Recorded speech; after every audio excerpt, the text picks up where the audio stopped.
I had just moved into my new apartment when my daughter came home for the weekend. 8 years old, quiet, always watching more than she spoke. She walked through the door, scanned the room like she was looking for something missing. Then she went straight to the closet, opened it, stared. "Dad," she whispered, voice trembling. "Stand in this corner, now." I did, not because I understood, but because of the way she said it. There was no playfulness, no confusion, only fear. She pressed herself against me, small, rigid. Her heart was beating too fast. Then the front door burst open, heavy footsteps, slow, familiar. I didn't breathe, neither did she. And in that one frozen second, I understood something I wasn't ready to admit. Whoever was walking toward us wasn't a stranger. My ex-wife had told me she was moving on. I didn't ask who with. Divorce had already stripped away what little dignity our silence could protect. But I noticed small things. The new clothes she couldn't afford. The way my daughter mentioned a new friend who came over when I wasn't around. The way she drew two men in her family pictures. One tall, faceless, the other, me. I thought it was imagination. Children create ghosts when they can't explain pain.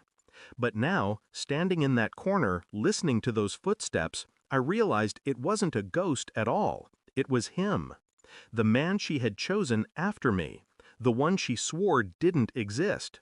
The air thickened with silence as his shadow moved across the living room floor. My daughter's fingers dug into my sleeve. She was shaking, her eyes wide and glassy. When the footsteps stopped, she mouthed something. "He thinks you're gone." And then it hit me like a gun pressed against the spine. She'd done this before. She'd hidden. She'd waited. From him. That night, after the police took him away, I couldn't sleep. My daughter lay curled up beside me, finally safe, finally silent. But my mind wouldn't rest. The officer had said he was an acquaintance. No forced entry, no weapons, probably just confusion, they said. But confusion doesn't leave bruises on a child's wrists.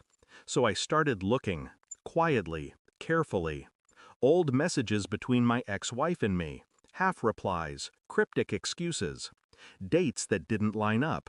Receipts charged to a name I didn't recognize, Mark Ellison. I dug deeper.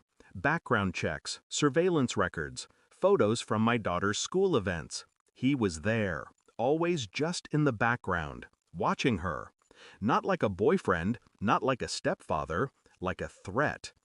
When I traced his record, the truth started to breathe. 3 restraining orders, 2 sealed assault cases, 1 dismissed for lack of evidence. And beneath it all, a name I knew too well. He was one of the men from my old unit, a soldier I'd testified against years ago for misconduct. He shouldn't have known where I lived. He shouldn't have known my family, unless someone told him. I went to her the next morning, my ex-wife. She opened the door, wrapped in a robe, eyes red. She tried to act surprised.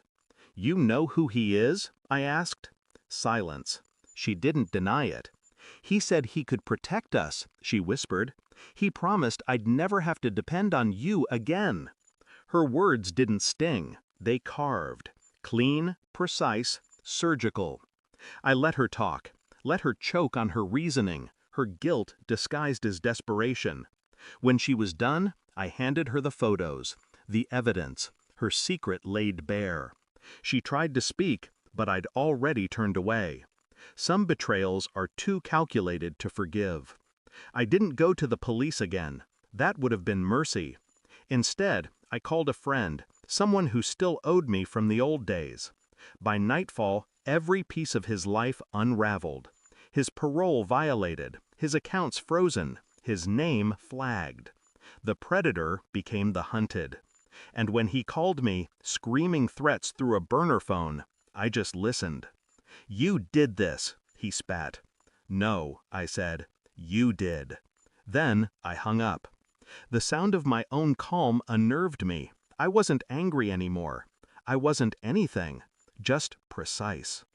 By the time dawn came, I'd deleted every trace of him from my system. His existence reduced to digital ash. A week later, my daughter and I stood in that same apartment. Same corner, same silence. She looked up at me and asked, "Is he gone for good?" I nodded. "Promise?" "Promise." She smiled faintly and went back to unpacking her toys. Children heal faster than adults. They still believe promises mean something. I watched her for a while, how she hummed quietly, arranging her world back into order.